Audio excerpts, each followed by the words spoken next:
approaches e-commerce today, because it is changed and it is getting competitive, but there are still amazing ways to do it.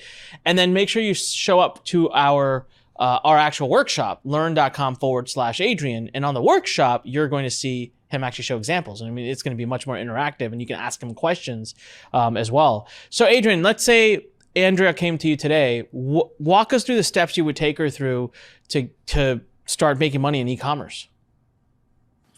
Well, step number one is just starting a store, right? Going to Shopify, using their free trial and setting up your store. And it's actually easier now than it was when I first started. Shopify has automated probably 90% of the stuff now that wasn't automated back then. So it is feasible to get a store like up running in less than 24 hours with products on it. So number one is start a store. Don't get caught up in how beautiful the logo is and all that stuff. Just use a free theme with Shopify, get a basic logo up, and start what I call a flex store, or more commonly known as a general store.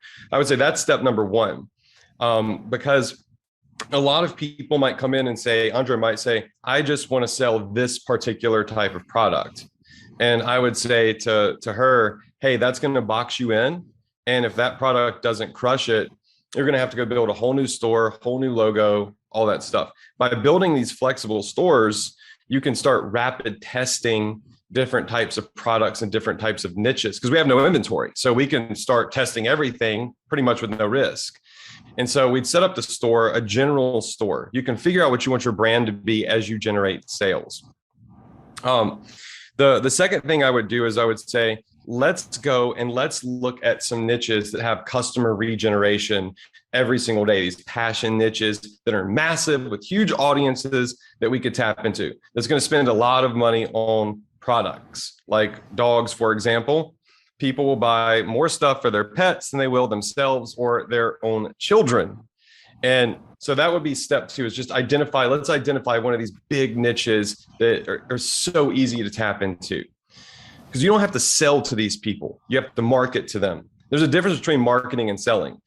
Selling, you have to convince somebody to spend money they don't want to spend to buy something that they probably don't want or need. When you're marketing to these passion niches, you don't have to sell them. They sell themselves, right? You just put the product in front of their face and they'll take it. So the next step would be, let's go look at some other ads. The answers are all over Facebook. They're all over TikTok. They're all over Google Shopping and Google Trends of what's working right now. We're not trying to find products that are brand new, that are untapped into, and, reinvent the wheel.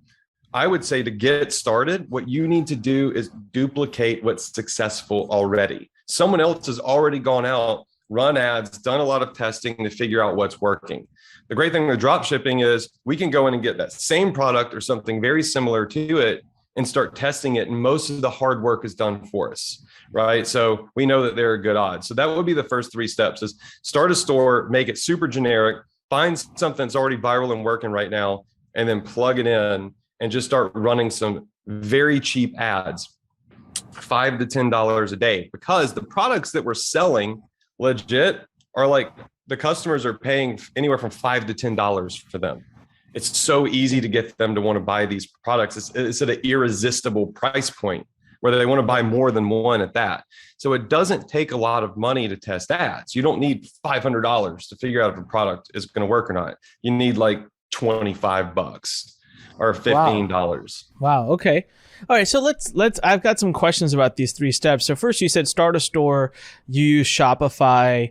You did say it's easier today than it was even when you first started 7-8 years ago. But my question to you is, and a lot of people watching right now, they're not technical at all. I'll be very honest with you. Till this day, I have never actually myself launched a Shopify store. I mean, I've gone on to do a lot of e-commerce and it's been fun, but I've always gotten someone else to do it. It still petrifies me. I'm still scared. I feel like I would not be able to log into Shopify and get a store up because I'm not technical.